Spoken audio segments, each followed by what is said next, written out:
안녕하십니까? 한국해운조합 뉴스TV가 찾아왔습니다. 여러분의 모든 일이 순조롭게 진행되길 바랍니다.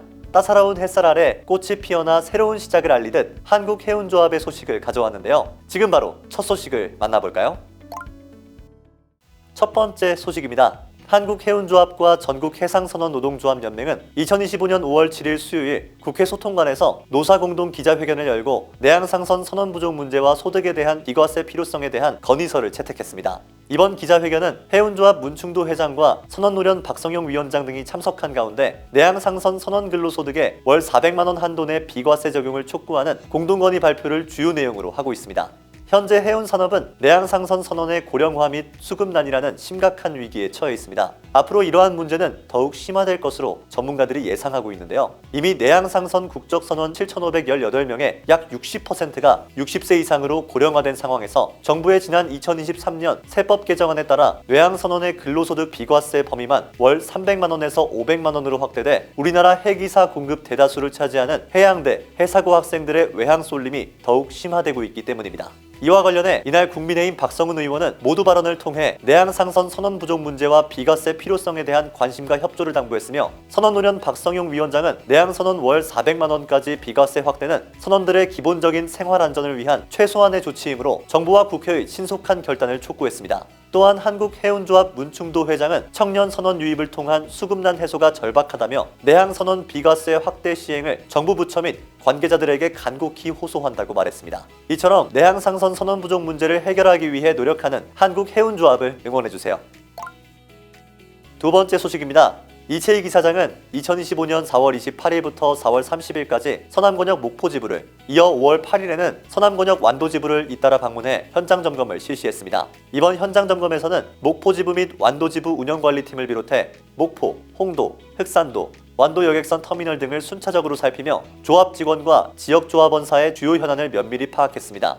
아울러 안전교육을 병행해 현장 중심의 안전관리 역량을 한층 강화했습니다. 특히 4월 28일에는 영암 3호읍에 위치한 대불조선을 찾아 상가수리 여객선의 기관 개방 검사를 직접 확인했으며 4월 29일에는 흑산도 여객선 터미널을 방문해 최근 실시된 위험성 평가 결과에 대한 시정조치 과정을 점검했습니다. 같은 날 홍도와 목포 여객선 터미널, 5월 8일 완도 연안 여객선 터미널에서는 터미널 내 위험 요소 사전 예방 활동을 집중적으로 살펴보고 현장에서 근무 중인 터미널 직원들의 노고를 격려했습니다. 방문 기간 중 이사장은 목포지부가 추진 중인 연안 여객선 부원, 선원을 양성하는 신규 교육 과정의 개설 경과를 중점적으로 확인하고 여객선 터미널 안전 점검 및 확대 방안에 대한 추진 상황을 점검했습니다. 또한 조합원사인 남해고속과 동양회리가 운행하는 여객선을 직접 방문 탑승해 현장의 애로사항과 건의사항을 청취했으며 실질적인 지원 방안을 모색했습니다. 조합의 이채익 이사장은 탁상 행정이 아니라 현장 중심의 행정을 통해 현장의 고충과 위험 요소를 선제적으로 파악하고 실질적인 해결책과 지원 방안을 마련하겠다고 밝혔습니다.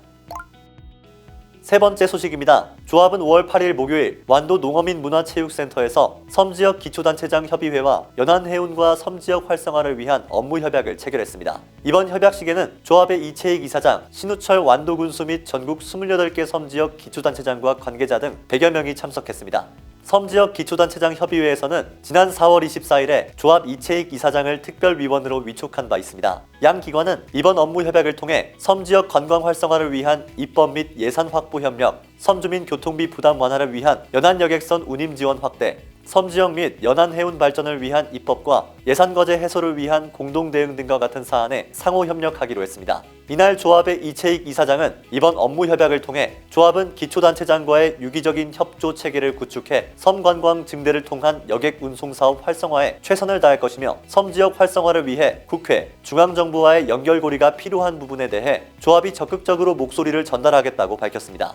이처럼 조합은 앞으로도 섬지역 여객 운송체계 개선 및 활성화를 위해 노력하겠습니다. 네 번째 소식입니다. 조합은 5월 7일 컨퍼런스 하우스 달개비에서 해양수산부 및 포스코, 현대제철, 현대글로비스, HD 현대오일뱅크 등 4개 대표 협약 사업자와 함께 2025년도 전환교통 지원사업 협약을 체결했다고 밝혔습니다.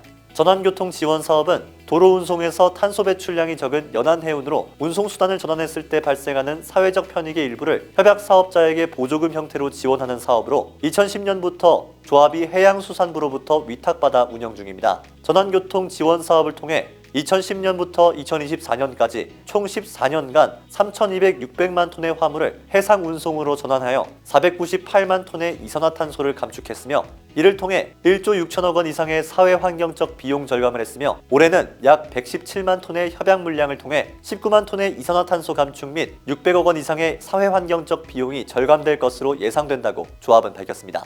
이날 협약식에서 한국해운조합의 이채익 이사장은 친환경과 탄소 중립이 세계적인 화두가 되고 있는 오늘날 전환교통 지원 사업은 더욱 중요한 사업이라며 전환교통 협약 사업을 통해 앞으로도 탄소 중립과 연안해운 업계 발전을 위한 적극적인 지원을 계속해 나갈 것이라고 강조했습니다.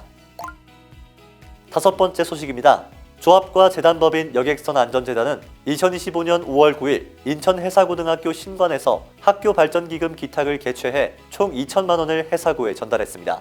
조합은 내항상선 선원을 양성하고 내항해운업계의 대표기관으로서의 역할을 수행하기 위해 지난 2002년부터 꾸준히 부산과 인천해사고등학교에 학교발전기금을 전달해왔습니다. 이날 기탁식에 참석한 한국해운조합의 이채익 이사장은 향후 대한민국 해운업계의 핵심 인재로 자리잡게 될 인천해사고 학생들의 교육 여건 개선과 함께 내항해운의 역할과 중요성에 대한 인식 강화를 위해 오늘 행사를 개최하게 됐음을 밝혔습니다. 이날 전달된 기금은 내항상선 취업 예정 학생에 대한 장학금 지급 및 재학생 자치활동 등 다양하게 활용되어 인천해사고 학생의 내항상선 취업 유도 및 교육 학생 복지에 기여할 전망입니다. 어떤 날이든 마음을 전하려는 가장 따뜻한 순간, 그냥 지나치지 마시고 짧은 사랑과 감사의 말을 전해보는 건 어떨까요? 다음 소식도 한국해운조합의 지속가능한 해운산업의 흐름부터 조합의 다양한 활동과 소식까지 알차고 유익한 이야기로 여러분과 함께하겠습니다. 지금까지 한국해운조합 뉴스였습니다. 감사합니다.